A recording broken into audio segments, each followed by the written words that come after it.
Okay, welcome once again. So let's start with the discussion of gravitation. आपण last lecture पर्यंत ग्रॅव्हिटेशनचा study करत आलेलो आहे. आज आपण ग्रॅव्हिटेशन मधले 2 पॉइंट्स बघणार आहोत आणि खूपच इंटरेस्टिंग पॉइंट्स आहेत. डेफिनेटली त्याचं रिलेशन, त्याचं जे काय ॲनालिसिस आहे ते प्रत्येकाला 100% समजणार ही माझी खात्री आहे. ओके, सो आज मस्त पॉइंट्स आहेत, दोन्ही पॉइंट्स चांगले आहेत, समजण्यासारखे आहेत. त्यातला मी पहिला हेडिंग लिहिलेला आहे, variation of acceleration due to gravity with respect to altitude. अल्टिट्यूडलाच काय म्हटलं जातं? हाईट म्हटलं जातं. हाईट, एच लक्षात ठेवा. म्हणजे ॲक्सेलरेशन ड्यू टू ग्रॅव्हिटी आणि हाईटमधलं रिलेशन काढा, असा क्वेश्चन आहे. साधा, सरळ, सोपा. आपल्याला माहिती आहे की अर्थच्या सरफेसवरती जोपर्यंत आपण आहे तोपर्यंत आपली ग्रॅव्हिटी ही 9.8 मीटर पर सेकंड स्क्वेअर इतकी आहे. पण जसं आपण वरती जाऊया तशी हाईट वाढत जाते, म्हणजे ग्रॅव्हिटी कमी कमी होत जाते, हे आपल्याला माहीत आहे. पण ते थोडंसं मॅथमॅटिकली कशा पद्धतीने आपल्याला सांगता येईल याचा स्टडी आपण करूया. ओके, सो या अशा टाईपच्या क्वेश्चन्समध्ये बघा, पहिल्यांदा तुम्हाला आन्सर कसं लिहायचं. सगळ्यात पहिल्यांदा डायग्राम तुम्ही ड्रॉ करायचे. सो डायग्राम बघा मी ड्रॉ करतो. अर्थ सरफेस, पहिल्यांदा अर्थ ड्रॉ करतो.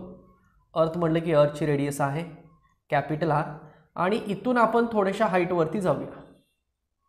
एच इतक्या हाईट होते, आरपेक्षा हाईट ती कमी असेल थोडीशी. Okay, so this is the earth surface, earth, and this is the height. आणि आपण समजा इथं गेलेलो आहे. ओके, सो सॅटेलाइट असतो ना, वरती जातो आणि सॅटेलाइट फिरतो बघा, लाईक दिस, असं आपण म्हणूया. म्हणजे आता ही जी टोटल ऑर्बिटची रेडियस झाली ती स्मॉल आर झाली असं म्हणून. सो लेट स्मॉल आर म्हणजेच काय? R plus R. त्याला म्हणूया आपण रेडियस ऑफ ऑर्बिट म्हणू. Radius of orbit. यम काय म्हणूया? यम म्हणजे मास ऑफ अर्थ म्हणूया. जी काय म्हणूया? Acceleration due to gravity. पण कुठं? ऑन सरफेस ऑफ अर्थ. लक्षात येते का बघा. आता इथं जर आपण असू तर इथली ग्रॅव्हिटी थोडीशी वेगळी असेल ना, त्याला जी एच म्हणूया आपण. सो जी एच म्हणजे काय? Acceleration due to gravity at height. चालेल का बघा. कॅपिटल आर म्हणजे काय म्हणूया आपण? रेडियस ऑफ अर्थ म्हणूया. चला, स्टॅटिस्टिक मी डिफाईन केली, लक्षात येत आहेत का बघा. ओके, आपण काल अर्थ सरफेसवरची ग्रॅव्हिटी किती असते हे बघितलेलं आहे. Okay, we have small G is equal to GM upon R square. बघा, आपल्याला काय माहित आहे? This is what? This is acceleration due to gravity on the earth surface. I hope की तुम्हाला इथपर्यंत समजत असेल. बघा, this is what? This is the acceleration due to gravity on the earth surface. Earth surface वरची ही gravity आहे. आता आपण काय करूया? अर्थ सरफेस पासून एका हाईट वरती जाऊया. मग काय होणार आहे? सिन्स ती जी बदलणार आहे जी एच मध्ये, व्हॅल्यू बदलली ना. कॅपिटल जी तर काय बदलणार नाही, कॅपिटल एम पण काय बदलणार नाही, अर्थचं मास तेच राहणार ना. पण अर्थची रेडियस मात्र आधी एवढी होती बघा, ऑब्जेक्ट इथं असताना. आता काय झाली? एवढी झाली. म्हणजे जो कॅपिटल आर आहे तो काय होणार आहे? आर प्लस एच होणार आहे. म्हणजे हे थोडक्यात आपण G M upon small R square म्हटलं तरी चालतं. And this is what? This is acceleration due to gravity at height H. चालेल का बघा. याला इक्वेशन सेकंड म्हणूया, याला इक्वेशन फर्स्ट म्हणूया. आता काय करूया? सेकंड आणि फर्स्ट डिवाइड करूया. Dividing first and second. Second वरती घेऊया आपण. So G H upon G, so G M upon R plus एचचा स्क्वेअर. बघा, लक्षात येते का? काय करतोय मी? G H upon G is equal to G H तर वरचं आहे तसं लिहिलेलं आहे. आता काय करूया? G M upon R square करूया. So G M upon R square करूया. जी एम तर काय होईल? कॅन्सल होईल. पण हे आर स्क्वेअर आता उलटून गुणाकारात वरती जाईल. Therefore GH upon G is equal to हे आर स्क्वेअर अपॉन काय होऊ शकतं आर प्लस एचचा स्क्वेअर होऊ शकतं. Therefore GH is equal to G into bracket R square किंवा R upon R plus H दोघांचाही स्क्वेअर आहे ना असं होऊ शकतं. हे एक रिलेशन आपण सांगू शकतो. This is also one of the important equation which gives the relationship between acceleration due to gravity on the earth surface and acceleration due to gravity at height h. बघा समजतंय का?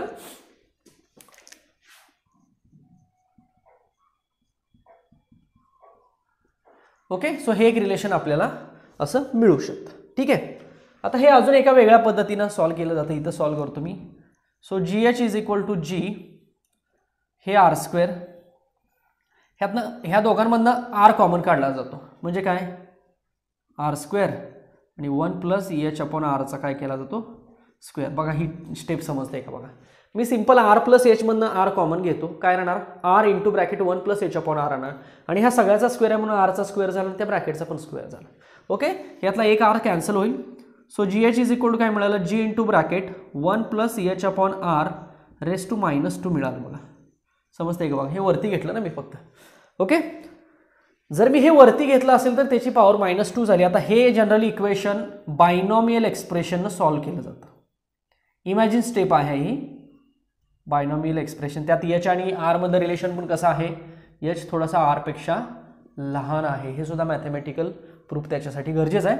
सो बायनॉमियल एक्सप्रेशन सॉल्व्ह करून हे काढलं जातं GH is equal to G into bracket 1 - 2H upon R काढलं जातं. बघा इक्वेशन नंबर 3 आणि ह्याला इक्वेशन नंबर 4 मध्ये हे काय इम्पॉर्टंट आहे म्हणून मी स्क्वेअर ब्रॅकेट केले जस्ट. सो 1 2 3 4 चार इक्वेशन्स बघा. ह्यातलं तिसरं पण महत्त्वाचं आहे आणि चौथं पण महत्त्वाचं आहे. तिसऱ्यामध्ये पण मॅथमॅटिकल सांगू शकतो GH आणि H मध्ये रिलेशन कसं आहे इनव्हर्सली प्रोपोर्शनल आहे आणि चौथ्यामध्ये पण सांगू शकतो की तुम्ही GH आणि H मध्ये रिलेशन कसं आहे इनव्हर्सली प्रोपोर्शनल. इथं मायनस आहे ना, देअरफॉर हे वाढलं तर H कमी होणार आहे. ओके, किंवा हाईट वाढली तर GH कमी होणार आहे. Okay, so this is nothing but ह्याच्या खाली लिहा दिस इज ॲन किंवा दिस इज रिलेशन. बघा मी कसं लिहितोय दिस इज रिलेशन बिटवीन हे लिहा एवढं सगळं. बघा काय लिहिलं मी दिस इज ह्याच्या खाली लिहा तुम्ही this is relation between acceleration due to gravity with altitude म्हणजेच this is relation between acceleration due to gravity and altitude म्हणजेच काय हाईट. म्हणजे ॲक्सेलरेशन ड्यू टू ग्रॅव्हिटी आणि हाईटमधलं रिलेशन किती असतं तर हे एवढं असतं. हे तिसरं इक्वेशन किंवा चौथं इक्वेशन. सो एवढ्यावरून आपण सांगू शकतो की जशी हाईट वाढत जाईल तशी ग्रॅव्हिटी काय होणार आहे कमी होत जाते. आणि एक सगळ्यात वरती जर गेलो आपण तर ग्रॅव्हिटी साहजिकच 0 असते. आपल्याला माहिती आहे जिथं सॅटेलाइट फिरत असतो.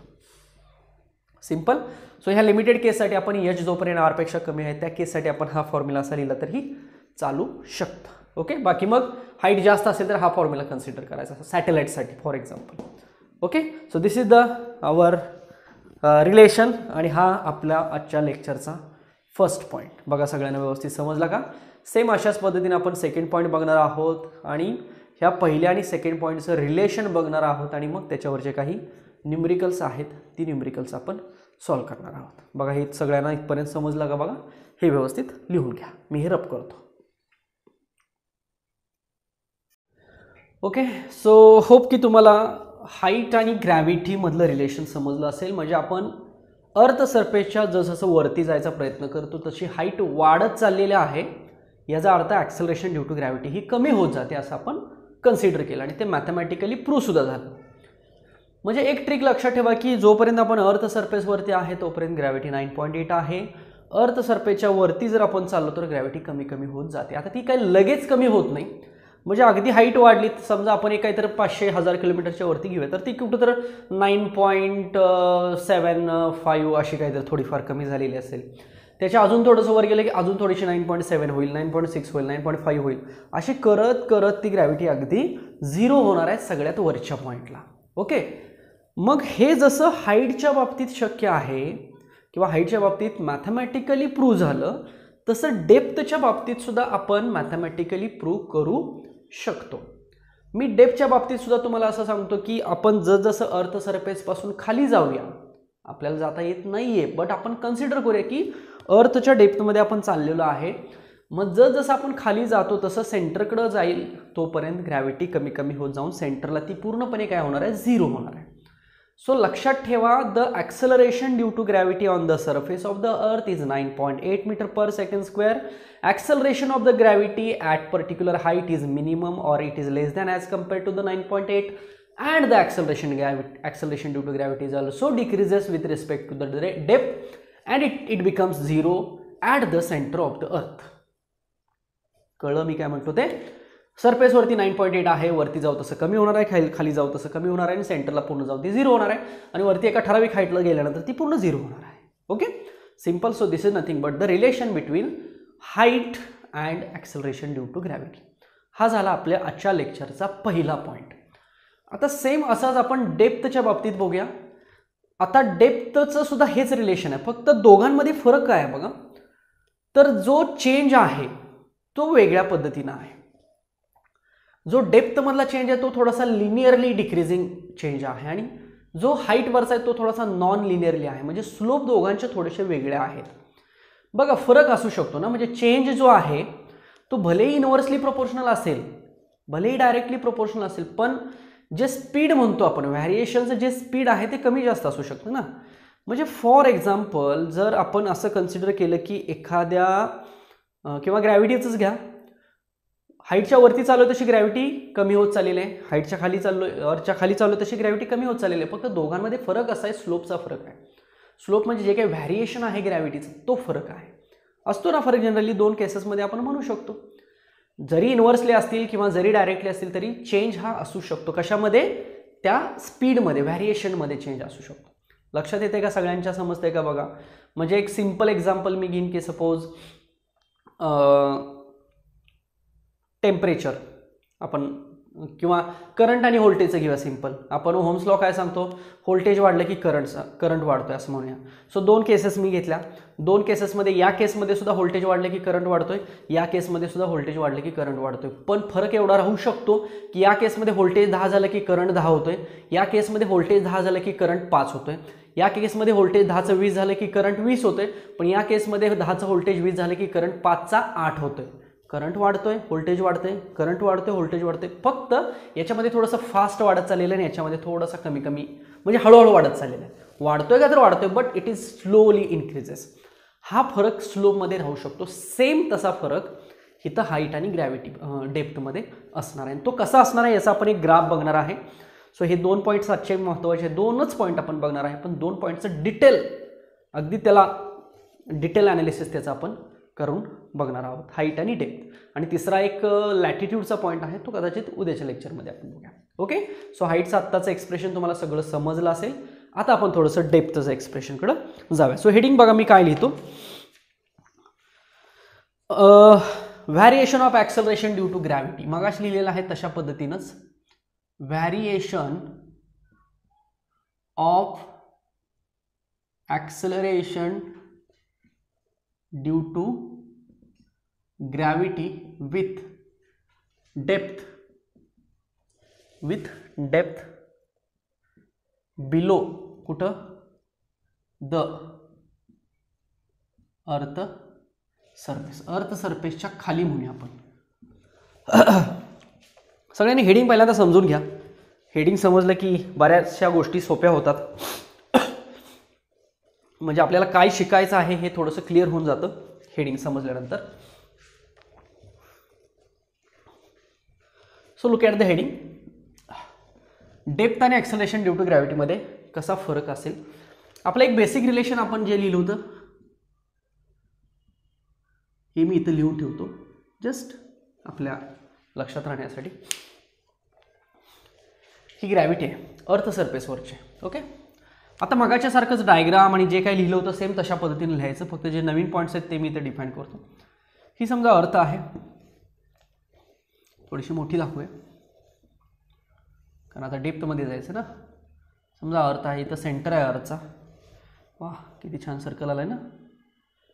ओके, सो ही अर्थची काय आहे, रेडियस आहे आपल्याला माहिती आहे. अर्थचं मास काय आहे, कॅपिटल एम आहे माहिती आहे. हा अर्थचा सरफेस आहे आपल्याला माहित आहे. आता अर्थ म्हणजे काय असं कन्सिडर करूया की earth is nothing but the uniform spare. एक असा स्पेअर आहे ना अर्थ एक प्रकारचा, आणि ज्याच्या आतमध्ये असे छोटे छोटे स्पेअर्स आहेत असं आपण म्हणूया, बरोबर ना. कॉन्सेंट्रिक स्पेअर्स आहेत असं आपण म्हणूया, चालू शकतं ना.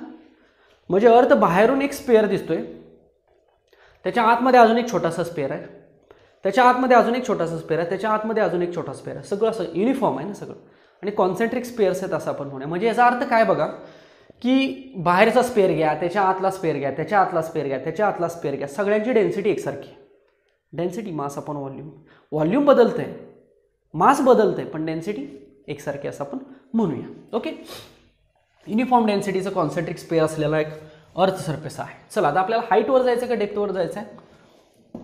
डेप्थमध्ये जायचं आहे आपल्याला. ओके, हाईट वरती असते, डेप्थ आतमध्ये असेल. चला मी अर्थच्या आतमध्ये जातो. फॉर एक्झाम्पल इथं जातो, इथं स्मॉल डी इतक्या डेप्थवरती.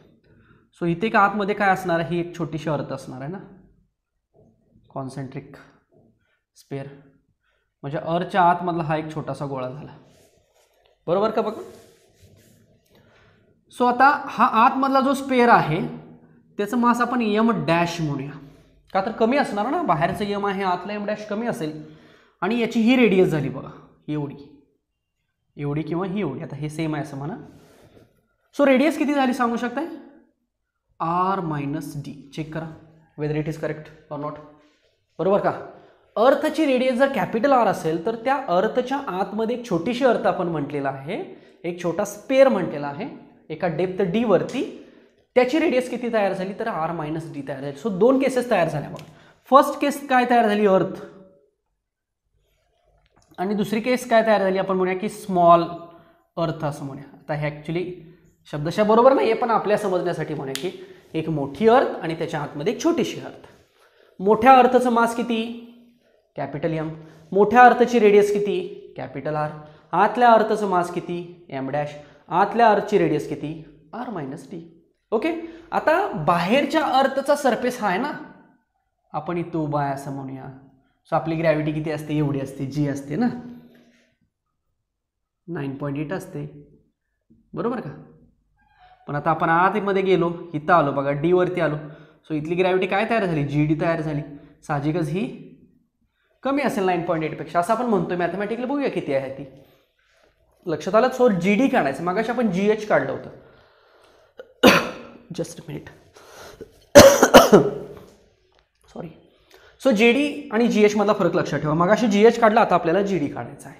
ओके, चल हे रिलेशन वापरूया मगाशी सारखंच. So first equation is what? On the surface of earth G किती असेल? G M upon R square. But density is equal to mass upon volume माहिती आहे आपल्याला. So therefore mass is equal to density into volume. चालेल? Therefore mass is equal to density into 4/3 pi R cube. चालेल? Yes चालेल. Put this value here. So therefore G किती मिळेल आपल्याला? 0.4/3 pi R cube आणि हे upon R square. Therefore G is equal to 0.4/3 pi R. R square आणि R square ह्यातला cancel झाला ना, एक आर शिल्लक राहिला. Equation number 1. ह्याला काय म्हणूया? Acceleration due to gravity on the surface of the earth. Equation तेच लिहिलंय, फक्त याच्यामध्ये मास व्हॉल्यूम डेन्सिटीचा फरक इन द सेन्स डेन्सिटी आणि व्हॉल्यूम घेतलं फक्त. याच्यामध्ये घेऊ शकतो, काही हरकत नाही ना. बघा लिगल आहे ना सगळं. Density is equal to mass upon volume, volume is equal to 4/3 pi R cube, सगळं लिगल आहे.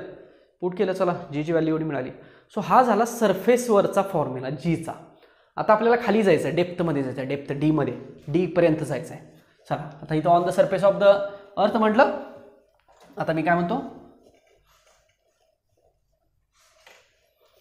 At depth D inside the earth. So at depth D inside the earth. इथं जाऊया आता, चला इथं आलो. इथं आल्यावर ग्रॅव्हिटी किती झाली बघा, मी ह्याच्या समोरासमोर लिहितो, जी डी झाली. कॅपिटल जी चेंज झाला का? नाही. एम चेंज झाला का? येस, एम चेंज होणार. मगाशी एम चेंज होता का? नाही. आता एम चेंज होणार कारण आपण आतमध्ये गेलो ना आता, म्हणून एमच्या ऐवजी मी एम डॅश म्हणतो. आणि आर चेंज झाला का? ऑब्विसली आर किती झाला? आर मायनस डी झाला, याचा स्क्वेअर झाला. सेम याच्यासारखं बट बघा समोरासमोर लिहितो म्हणजे समजायला सोपं पडेल. Rho is equal to M dash upon V dash म्हणतो. रो बदलणार नाही, डेन्सिटी तीच आहे, फक्त एम डॅश आणि व्ही डॅश बदलले. So therefore M dash किती मिळालं? रो व्ही डॅश ह्याच्या समोरासमोर लिहितो मी. देअर फॉर एम किती मिळालं? रो 4/3 पाय आर मायनस डीचा क्यूब. चालेल का? कुणाच्या ऐवजी कोण वापरलं? आरच्या ऐवजी आर मायनस डी वापरला. चला ही व्हॅल्यू पुट करूया. चला सेम मागाच्यासारखंच ह्याच्यासारखंच लिहितो बघा, इंटरेस्टिंग आहे ना. सो देअर फॉर जीच्या ऐवजी जी डी आला, हे जी rho 4/3 pi R cube upon R minus D square R minus डीचा क्यूब. चुकून झालं इथं, sorry. So G rho 4/3 pi R minus डीचा क्यूब, इथं आर मायनस डीचा स्क्वेअर. इथं जसं आपण आर स्क्वेअर कॅन्सल केला तसा हा आर मायनस डी एक घालूया. सो जी डी किती मिळाला? जी rho 4/3 pi R minus D. This is the equation of G D. Second म्हणूयाला. आय होप की समजत असेल तुम्हाला सगळ्या गोष्टी. दोघांमधला फरक लक्षात येतोय का बघा. आपण जी काढला सरफेसवरचा आणि जी डी काढला सरफेसच्या आत डेप्थमधला. दोन इक्वेशन्स मिळाले मगाच्यासारखं. सेम आता डिवाइड करूया दोन इक्वेशन्स. चला हे मिरप करू, हे सगळ्यांना समजलं असेल. याच्या खाली ते थेरॉटिकल लिहा. लेट एम म्हणजे काय ते लिहा, एम डॅश म्हणजे काय ते लिहा, जी म्हणजे काय ते लिहा, जी डी म्हणजे काय ते लिहा, कॅपिटल जी म्हणजे काय ते लिहा, आर म्हणजे काय ते लिहा, आर मायनस डी म्हणजे काय ते लिहा. सगळं लिहा तिथं डायग्रामच्या खाली मगाच्यासारखं. मगाशी मी लिहिलं होतं. चला दोन इक्वेशन्स डिवाइड करूया. So dividing 1 and 2. चला जी डी वरती घेऊया आपण गंमत म्हणून, जी खाली घेऊया. सो जी डी किती आहे? जी rho 4/3 pi R minus D square, sorry, upon G rho 4/3 pi R. हे सगळं जाईल बघा. So G D upon G किती राहिलं? So therefore GD is equal to G G. So GD is equal to G into bracket 1 minus D upon R. चालेल का? Changes. This is the final equation. आणि इथल्या this is the acceleration due to gravity at height h. नाही ना, at depth D. So depth D ला acceleration due to gravity किती असेल तर G D is equal to G into bracket 1 minus D upon R. मगाशी relation काय होतं? G H is equal to G into bracket 1 minus twice C H upon R. बऱ्यापैकी तसं दिसतंय ना, G D is equal to G 1 minus D upon R. इथे सुद्धा जसजसा डी वाढत जाईल, जसं आपण खाली चालू ह्याचा अर्थ डी वाढत चाललेला आहे, डेप्थ वाढत चाललेली आहे. डेप्थ वाढेल, जी डी कमी होईल. आणि मला सांगा सुख म्हणजे नक्की काय असतं हे नको सांगायला. मला सांगा जर आपण डेप्थ खाली चाललेलो आहे आपण, ओके. सो सरफेसवरून डायग्राम काढतो. डायग्राम बघा समजेल सगळ्यांना, डेफिनेटली समजेल. चला ह्या इक्वेशनकडे लक्ष द्या आणि ह्या डायग्रामकडे लक्ष द्या. हा कोण आहे? आर, रेडियस ऑफ द अर्थ. समजा आपण इथं आहे. आता कुठं जाऊया म्हणतोय आपण? डेप्थमध्ये जाऊया. चला गाडी काढली आपण आणि डेप्थमध्ये चाललो. चला इथं आलो आपण, इथं आलो बघा बरोबर. म्हणजे आपली डेप्थ कुणा एवढी झाली? आर एवढी झाली. मग डेप्थ आणि आर कसे झाले? सेम झाले. So same upon same 1. So 1 minus 1 0. So G D किती येणार? ऑब्विसली 0 येणार ना. म्हणजे सेंटरला ग्रॅव्हिटी किती असते कळलं आपल्याला? 0 असते. प्रूफ होत आहे का बघा. आतमध्ये चाललाय तुम्ही डेप्थ, पण रेडियस एवढी जर तुमची डेप्थ झाली म्हणजे तुम्ही सेंटरला आला. सो डी आणि आर सेम झाले. So same upon same 1 minus 1 0. G D 0 झाला टोटल. याचा अर्थ the acceleration due to gravity at the centre of earth is 0. बाळांनो मी जे काही बोलत असतो ते तुम्ही लिहित चला. बऱ्याचशा गोष्टी मी तर लिहित नाही. It is not possible to write all those things on the blackboard, white board, green board. So possible होत नाही. त्यामुळे मी ज्या काही गोष्टी बोलतो थोडंसं इंग्लिशमध्ये बोलायला लिहित चला. मराठीतलं कदाचित कन्वर्ट करायला अवघड जात जाईल, पण काही सेंटेन्सेस मी इंग्लिशमध्ये बोलतो, मला थोडंफार इंग्लिश येतं त्यामुळे. Okay, so this is the study case and from this we can say that the acceleration due to gravity at the centre of earth is 0. मगाशी पण आपण जर तसं केलं तरी सुद्धा acceleration due to gravity at height 0 मिळते आपल्याला. तसंच आपल्याला डेप्थच्या बाबतीत सुद्धा सांगू शकतो की acceleration due to gravity at centre of the earth is 0 where depth is equal to the radius of the earth.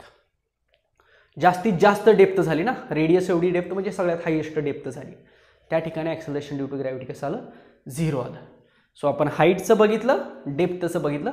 आता दोघांना कंबाईन करूया आणि दोघांपासून एक ग्राफ बघूया. झाला आपला आजचा स्टडी आणि 1-2 न्यूमेरिकल्स बघूया. संपलं आपलं आजचं लेक्चर, झालं आपलं फिजिक्सचं स्टडी, झाली आपली परीक्षा, झाले आपले मार्क्स मिळाले चांगले. ओके, चला लिहून घ्या इथपर्यंत सगळ्यांनी. मी हे रब करतो, आपण पुढचा पॉइंट बघूया. चला एक छोटासा प्रूफ बघूया, शो दॅट बघूया. शो दॅट एक रेशो काढायचा. शो दॅट GD/GH असं लिहितो मी. शो दॅट स्टडी केसच आहे ही, सिंपल, मागाचे झाले सगळं त्याच्यावरतीच डिपेंड आहे. Show that GD/GH is equal to R - D R - 2H. Simple आहे ना. ओके, वी हॅव, इथंच लिहितो मी, GH मगाशी काढलाय आपण 1 - 2H/R इक्वेशन 1 अँड GD आत्ताच काढला आपण G 1 - D/R. चला कुठं झाला, डिवायडिंग 1 and 2, 2 इक्वेशन्स डिवाइड करूया. GD/GH पाहिजे, सो GD वरती घेऊया, इथंच लिहितो मी.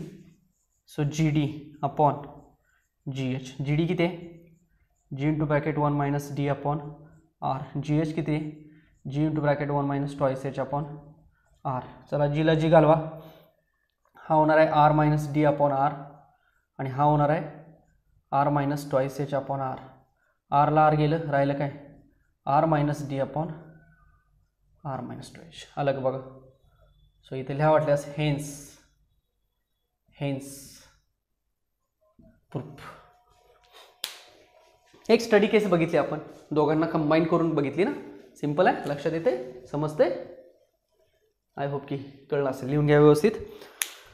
So this is the relation between GD and GH. दोघांमधलं रिलेशन आपण ह्या पद्धतीनं लिहू शकतो किंवा रेशो ह्या पद्धतीनं सांगू शकतो. Next, graph showing variation of acceleration due to gravity with altitude and depth. हा सुद्धा very important point, interesting point. Graph of acceleration due to gravity and किंवा with height H and depth D. बघा काय heading लिहिलं, variation of graph किंवा variation of acceleration due to gravity with height H and depth. पहिल्यांदा मी graph draw करतो आणि त्याच्यानंतर त्याचं एक स्टॅटिस्टिक आहे, मॅथमॅटिकल स्टॅटिस्टिक आहे, ते थोडंसं डिफाईन करतो. सोपं आहे. पहिल्यांदा ग्राफ बघूया. बघा ग्राफ म्हटलं की एक्स ॲक्सिस, वाय ॲक्सिस. आता साहजिकच एक्स ॲक्सिसवरती आपण काय करूया, ग्रॅव्हिटी म्हणूया. ठीक आहे. आता हा जो आहे एक्स ॲक्सिस, हा एक्स ॲक्सिस कोण असणार आहे, तर एक्स ॲक्सिसवरती आपल्याला हाईट पण दाखवायची आणि डेप्थ पण दाखवायची. म्हणून मी ह्याला एक जस्ट स्मॉल r म्हणतो, स्मॉल r. ह्याचा अर्थ बघा, जेव्हा आपण अर्थ सरफेसवरती आहे, एकदा आपण वरती जाणार आहे आणि एकदा आपण खाली जाणार आहे. वरती जाणार आहे म्हणजे हाईट ना. सो वरती जाणार आहे ह्याचा अर्थ आपण रेडियसपेक्षा जास्त, म्हणजे रेडियसपेक्षा वरती चाललो आहे ना, आणि आतमध्ये येणार आहे म्हणजे रेडियसपेक्षा खाली येणार आहे. बघा, सो स्मॉल r हा लेस दॅन कॅपिटल R आणि स्मॉल r हा ग्रेटर दॅन कॅपिटल R असं आपण म्हणू शकतो. लेस दॅन आर कुणासाठी, डेप्थसाठी, आणि ग्रेटर दॅन आर कुणासाठी, तर हाईटसाठी. का तर रेडियस एवढी रेडियस आहे, पण आपण वर चाललोय म्हणजे रेडियसपेक्षा जास्त चाललोय ना, याचा अर्थ स्मॉल आर हा कॅपिटल आर पेक्षा मोठा आहे, आणि आज चालू याचा अर्थ स्मॉल आर हा कॅपिटल आर पेक्षा लहान आहे. समजलं? ओके, चला ग्राफ बघूया. आता आपल्याला माहिती आहे की अर्थच्या सरफेसवरती सगळ्यात जास्त ग्रॅव्हिटी असते.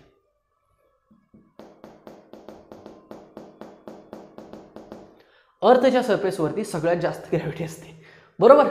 सो या ठिकाणची ग्रॅव्हिटी किती आहे? 9.8 मीटर पर सेकंड स्क्वेअर. आणि या ठिकाणी स्मॉल आर किती आहे? अरे बापरे, कॅपिटल आर एवढा आहे. साहजिकच ना, वर चाललो स्मॉल आर कॅपिटल आर पेक्षा मोठा असेल, खाली चाललो स्मॉल आर कॅपिटल आर पेक्षा लहान असेल, पण या पॉईंटला स्मॉल आर आणि कॅपिटल आर कसे आहेत? सेम आहेत. मग आपण म्हणूया की फॉर एक्झाम्पल इथं कुठं आहे suppose. So this is the what, म्हणजे हे जे एवढं आहे, एवढं कोण आहे? रेडियस आहे अर्थ. आणि हा इथं आपण डेप्थ, सेंटर आहे ना, अर्थचा सेंटर आहे, आपण म्हणूया सेंटर ऑफ अर्थ, जिथं आर किती असणार आहे? साहजिकच 0 ना, आर 0, आर कॅपिटल आर एवढा, इकडं आर कॅपिटल आर पेक्षा मोठा होत चाललेला आहे बघा.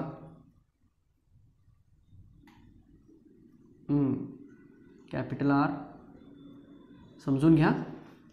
देन हे डेप्थसाठी आहे ना, बरोबर, साहजिकच ना. ओके, सो या पॉईंटला सगळ्यात जास्त ग्रॅव्हिटी, सगळ्यात जास्त म्हणजे आपण असं म्हणूया 1 2 3 4 5 6 7 8 9 10. 10 म्हणजेच 9.8 ना, अप्रॉक्सिमेट म्हणूया. सो हा पॉईंट मिळाला बघा आपल्याला अर्थ सरफेसवरचा, की ज्या ठिकाणी ग्रॅव्हिटी सगळ्यात जास्त आहे. ओके, इथं आहे आपण आता. चला आता वरती जाऊया. वरती जाऊया म्हणजे काय? हा आर वाढत गेला पाहिजे ना, म्हणजे आपल्याला राईट साईडला गेलं पाहिजे. मग जसं वरती जातो तशी ग्रॅव्हिटी काय होत जाते? कमी कमी होत जाते, लाईक दिस. आणि जसं आतमध्ये डेप्थमध्ये येतो तशी पण ग्रॅव्हिटी काय होते? कमी कमी होते, आणि शेवटी 0च होते ना. कुठं 0 झाली? सेंटरला 0 झाली बघा. हाच पॉईंट काय आहे? सरफेस ऑफ अर्थ, बरोबर का. सो इकडं काय आहे? Outside of earth. इकडं काय आहे? Inside of earth. समजून घ्या, कळतंय का? ग्राफ बघा. आता फक्त फरक काय बघा, हा थोडासा लिनियर दिसतोय आणि हा थोडासा असा नॉन लिनियर दिसतोय.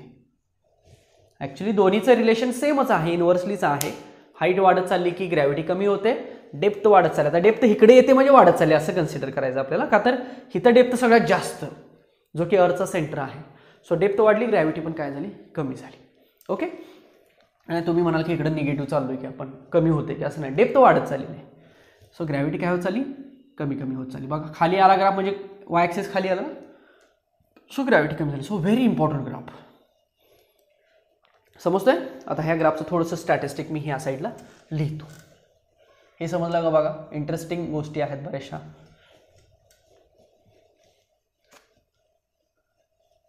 ठीक आहे, चला ग्राफ आय होप की सगळ्यांना समजला असेल. ओके, सो फॉर पहिली केस लिहितो मी, for R less than R, म्हणजे डेप्थची केस आहे ना.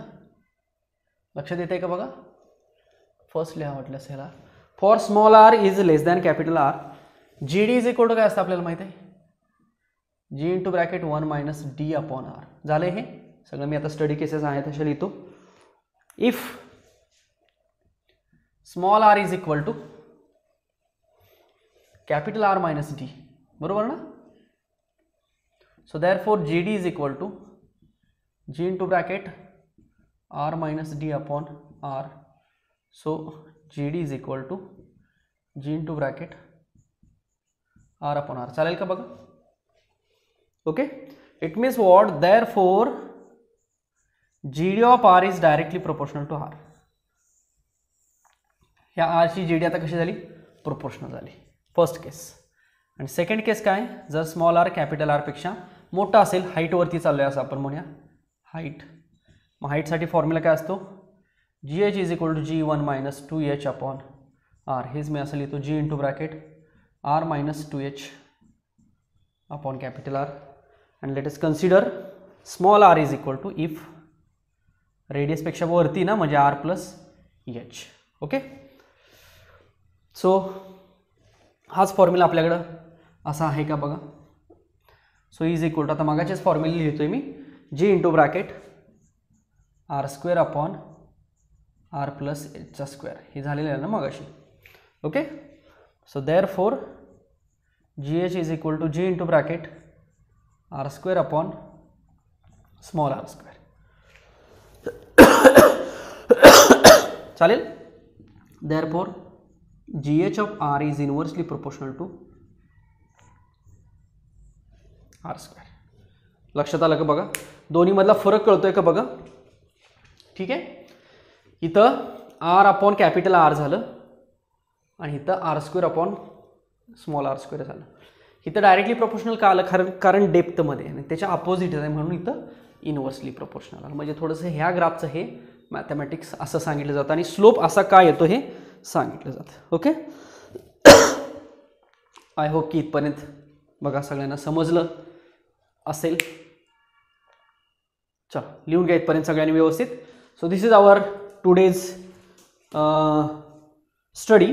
आता याच्या बेसवरती 1-2 एक्झाम्पल्स आहेत तेवढे आपण बघूया. चला लिहून घ्या हे सगळ्यांनी, मी हे रप करतो. ओके, चलो write down next numerical, write down question first of all. Calculate the acceleration due to gravity at a height of 300 km from the surface of the earth. In bracket mass of the earth is given, that is 5.98 into 10 raised to 24 kg, and radius of the earth is given, that is 6400 km. Okay, so question is what? Calculate the acceleration due to gravity at height h. Question लिहून घ्या पहिल्यांदा. Earth surface पासून एका ठराविक height वरती गेल्यानंतर acceleration due to gravity किती असेल. म्हणजे थोडक्यात G H is equal to question mark. आणि स्टॅटिस्टिक काय आहे तर हाईट दिलेली आहे 300 किलोमीटर. नको रे बाबा, आम्हाला 300 किलोमीटर नको, आम्हाला 300 मीटर पाहिजे. So 10 raised to 3 metre. So 3 into 10 raised to 5 metre. सोप्यात सोपं, समजते. नेक्स्ट अर्थचं मास दिलेला आहे. आता mass actually 6 into 10 raised to 24 असं लक्षात ठेवा. इथे फारच डिटेल 5.98 वगैरे दिलेलं आहे. आणि अर्थची रेडियस किती लिहितो आपण 6400 किलोमीटर. म्हणजेच किती 6400 गुणिले 10⁻³ मीटर, म्हणजेच किती 64 गुणिले 10⁵ मीटर. सोपं करून घ्या मी सांगितलं होतं ना मी बऱ्याच ठिकाणी. आणि आपल्याला काय कॅल्क्युलेट करायचं आहे, जी एच कॅल्क्युलेट करायचं आहे. Okay, so simple formula G is equal to G M upon R square असतो. तसं हाईटसाठी काय लिहायचा, G H is equal to G M upon R plus एचचा स्क्वेअर. मग जी किती घ्यायचं 6.67 into 10 raised to -11 into mass of the earth 6 into 10 raised to 24 divided by capital R 64 into 10 raised to 5 small H 3 into 10 raised to 5. हां, आता हा बघा योगायोग आला बरं का, हा आणि हा याची पॉवर सेम आली. असं होत नाही कधी कधी, इन द सेन्स कधी कधी पॉवर जर सेम नसेल तर पॉवर सेम करून घ्यायची आधी आणि मगच यांची ॲडिशन करायची. हे सगळ्यात महत्त्वाचं आहे बघा. दोघांमधून 10 raised to 5 कॉमन काढू शकतो आपण. सो 64 आणि 3 किती झालं 65, 66, 67 झालं.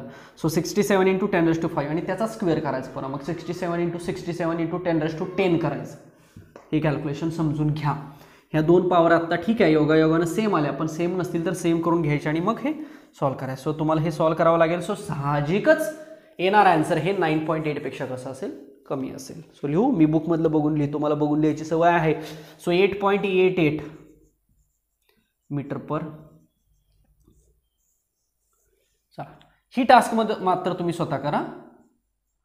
Home work, this is your homework. I hope की तुम्ही हे होमवर्क तुमचं कंप्लीट कराल. चला पुढचा घेऊया क्वेश्चन. हा ठेवतो मी आहे तसंच, हवं तर तुम्हाला बघून लिहायसाठी. तुम्हालाही बघून लिहायची सवय आहे मला माहीत आहे, त्यामुळे तुम्ही हे बघून लिहू शकता. Next, At what distance below the surface of the earth the acceleration due to gravity decreases by 10% of its value at the surface given radius of the earth is 6400 kilometre. हा झाला हाईटचा. आता असेल क्वेश्चन डेप्थचा, पण सगळ्यात महत्त्वाचं हे percentage वगैरे दिले, भानगड काहीतरी वेगळीच आहे बघा. ॲट वॉट डिस्टन्स म्हणजे स्मॉल डी काढायचं आहे, अर्थच्या आतमध्ये जायचं आपल्याला, स्मॉल डी काढायचा आहे. Small D is equal to question mark to find. पहिला क्वेश्चन आपल्याला मिळाला. Acceleration due to gravity decreases by 10% of its value at the surface. अर्थच्या आतमध्ये एक अशा डेप्थला जावा की जिथं ॲक्सेलरेशन ड्यू टू ग्रॅव्हिटी ही 10% कमी झाली असेल कुणापेक्षा, सरफेसवरच्या ग्रॅव्हिटीपेक्षा 10% कमी झालेली असेल. डिक्रीज्ड बाय 10% कमी झाली म्हणजे झाली किती टक्के? 90% झाली. म्हणजे जी डी किती झाला? 90%. कुणाच्या? जीच्या. मॅथमॅटिक्स कळतं ना इथपर्यंत. 10% कमी झाली म्हणजे 90% झाली ना बाळांनो. म्हणजे हेच मी अजून मॅथमॅटिकला असं लिहू, 90 म्हणजेच काय, 90/100 लिहितो ना मराठीमध्ये आपण. ओके, सो हेच मी काय लिहिलं बघा. सो जी डीचं मला फॉर्म्युला मिळाला जीच्या स्वरूपातला. हेच मी अजून सोपं करतो. So G D is equal to 9/10 मिळालं मला. चालेल का? गिवन पॉईंट आहे ना हा. So G D is equal to 9/10. Next, अर्थची रेडियस आपण किती घेतो? 6400 किलोमीटर घेतो. म्हणजेच 64 × 10 कितवा लिहूया आपण? 5वा मीटर लिहूया. चला, आणि आपल्याला क्वेश्चन आहे की स्मॉल डी फाइंड आउट करायचा आहे. चला, आता आपला फॉर्म्युला मगाशी काय लिहिला होता आपण? Formula G D is equal to G into bracket 1 - d/r. चालेल का? बघा, G D is equal to G into bracket 1 - d/r. आता ह्यातला हा डी फाइंड करायचा आहे. मग थोडंसं हे विस्कटलं पाहिजे ना इक्वेशन. Okay, so विस्कटूया. हे जी इकडे घेऊया. विस्कटायचं माहिती आहे ना कसं? नको तिथं विस्कटायला जमतं आम्हाला, म्हणून मॅथमॅटिक्समध्ये इक्वेशन स्प्लिट करायला नाही जमत आम्हाला. जमलं पाहिजे. मला हा डी जर काढायचा असेल तर हे स्प्लिट इक्वेशन थोडंसं डिवाइड करावं लागेल. मग हा नको आहे आपल्याला इकडे, मग हा इकडे घ्या. मग इकडे घ्यायचा असेल तर हा डिवाइड होणार. सो जी डी/जी झाला ना. इकडे काय राहिलं? 1 - d/r झालं. बरोबर. अजून आपल्याला हा डी पाहिजे, म्हणजे ही टर्म आहे तशीच ठेवा. ही टर्म इकडे घ्या. मग ही टर्म इकडे घेतली की हे मायनस होतं ना, त्यापेक्षा ही सगळी टर्म इकडे घ्या आणि याला तिकडे घालवा. सो देअरफॉर काय येणार? स्मॉल डी अपॉन हा मायनस इकडे आला म्हणून प्लस झाला. हे 1 आहे तसंच, आणि हे इकडे आलं म्हणून जी डी/जी झालं. बघा, हे 9 नाही आहे, जी आहे, स्मॉल जी आहे. ओके, सो डी किती मिळणार आता? चला, आता हा आर नको आहे, ह्यातला डी पाहिजे ना, मग राहिलेला पलीकडे घालवा. मग आर काय जाईल? मल्टिप्लाय होईल ह्या सगळ्यांना. सो मी हे इक्वेशन तयार केलेलं हे समजून घ्या व्यवस्थित. तुम्हाला येतं हे सगळं, काय हरकत नाही, पण मी सांगितलं त्या पद्धतीनं बघा जमतंय का. सो स्मॉल डी किती आला? Capital R into bracket 1 - g/g. आता g/g माहिती आहे आपल्याला, ह्याच्यावरून काढू शकतो आपण. g/g 9/10 ना. आता हा मात्र 9 आहे, कन्फ्युजन नको. हे जी आहे, मी असं करतो जीला, आणि हा 9 आहे. जी जी जी र जी जी जी र जी जी जी जी जी. ओके, सो g/g किती आहे? 9/10 आहे. सो देअरफॉर काय ना, small D is equal to capital R into bracket 1 - g/g किती आहे? 9 आहे, आणि अपॉन 10 आहे. So capital R into bracket किती? हे 10 - 9 हे 10. मग किती? फारच सोपं करत चाललो मी. 1/10 ना, म्हणजे रेडियसला 10 डिवाइड करायचं. मग हे 6.4 × 10⁵ मीटर म्हणतो. बरोबर आहे का? 640 किलोमीटर. चालेल की? 1 2 हा पॉईंट उजवीकडे नेला, 2 घरानं म्हणून इथे 3 झालं मीटर आहे हे, आणि हे 640 किलोमीटर झालं. येते मला पण कॅल्क्युलेशन. तुम्हाला पण येईल कॅल्क्युलेशन डेफिनेटली. बघा, सगळं मी संदर्भासहित स्पष्टीकरण इथं दिलेलं आहे. लक्षात येते का बघा. ठीक आहे, थांबूया आपण. 2 एक्झाम्पल्स बघितले आपण. होमवर्क, अरे सॉरी, हे चुकलं मगाशी. Homework, this is your homework. आता ह्यात काय होमवर्कची गरज नाही आहे, मीच होमवर्क इथं केलं तुमचं. तुम्हाला फक्त हे सॉल्व करायचं. This is your homework, this is your today's task. रोज एक टास्क असते ना तुम्हाला काहीतरी.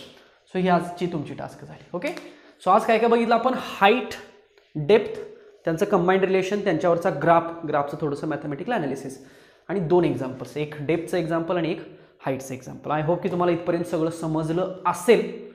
तरी पण याच्यात काही शंका असेल तर डेफिनेटली विचारा, आपण त्याच्यावरती पुन्हा डिस्कशन करू. ओके, सो सगळं व्यवस्थित लिहून घ्या. झालेला थेरी पार्ट व्यवस्थित नोट्स प्रिपेअर करा. न्यूमेरिकल्स आधी क्वेश्चन, गिवन पॉईंट्स, फॉर्म्युला आणि व्यवस्थित आन्सर, आणि जे काय तुम्हाला होमवर्क करायला सांगितलं ते प्रामाणिकपणे सिन्सिअरली करायचा प्रयत्न करा. बऱ्याचशा गोष्टी सोप्या होत जातील. 100 मार्क पडतील असं मी म्हणणार नाही, पण ॲटलिस्ट बऱ्याचशा गोष्टी ह्या सोप्या होतील आणि तुम्हाला त्याचा भविष्यामध्ये फायदा होईल. ओके, सो थांबूया आपण आजच्या लेक्चरला. भेटूया पुढच्या लेक्चरला याच्या पुढचा पॉईंट घेऊन. तोपर्यंत सगळ्यांनी अभ्यास करा आणि काही शंका असेल तर डेफिनेटली विचारा. Thank you so much.